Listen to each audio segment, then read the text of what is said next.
ગુજરાત સરકારે શિક્ષણનું વેપારીકરણ કરી વાલીઓને લૂંટતી શાળા સંચાલકો સામે લાલનાંગ કરી એફઆરસી કમિટીની રચના કરી હતી. જોકે હાલમાં એફઆરસી કમિટી આંખ પર પાટા બાંધી બેઠી હોય તેમ લાગે છે, કારણ કે ખાનગી શાળાને લૂંટ રોકવા માટે ભાજપે બનાવેલા ફી નિયંત્રણ કમિટી એફઆરસી ખુદ લૂંટ ચલાવવાની છૂટ આપી રહી છે. ગુજરાતના સામાન્ય મધ્યમ વર્ગના યુવાનોના ડોક્ટર બનવાના સપના તોડી નાખવા મેડિકલ કોલેજની ફી વધારો કર્યો છે.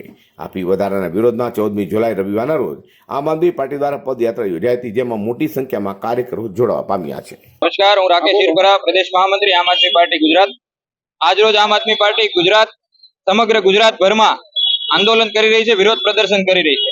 આપણે સૌ જાણીએ છીએ કે શિક્ષણ અને આરોગ્ય મનુષ્યની માણસની પાયાની જરૂરિયાતો છે. આજે દિવસે ને દિવસે શાળાથી માંડી અને કોલેજ સુધીનું શિક્ષણ મોંઘું થતું જાય છે. પ્રાઇવેટ શાળાઓની ફી નિર્ધારણ કરવા માટે સરકારે એફઆરસી બનાવેલી, પણ છેલ્લા ઘણા વર્ષોથી એફઆરસીમાં જજ અને ચેરમેનની નિમણૂક જ નથી થઈ. આ એફઆરસી બનાવેલી એફઆરસી પણ સરકારના ઇશારે, ભાજપના ઇશારે અને શાળા સંચાલકોના ઇશારે કામ કરે છે અને શાળા સંચાલકોને મનમાની ફી વધારવાની છૂટ આપે છે, જેને લીધે વાલીઓ લૂંટાય છે.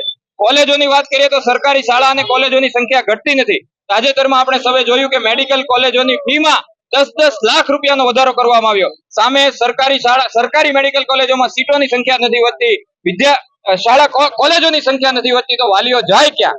આ લૂંટનો બંધ કરાવવા માટે, આ લૂંટના વિરોધમાં આજે આમ આદમી પાર્ટીનું તમામ સંગઠન સમગ્ર ગુજરાતભરમાં આ મુદ્દે આંદોલન કરી રહ્યું છે કે પ્રાઇવેટ કોલેજો અને પ્રાઇવેટ શાળાઓ જે પ્રકારની ફી વસૂલી રહી છે એના ઉપર લગામ લગાવવામાં આવે અને સરકારી શાળા કોલેજોની સંખ્યામાં વધારો કરવામાં આવે, જેથી કરીને આ લૂંટ ઉપર લગામ લગાવી શકે.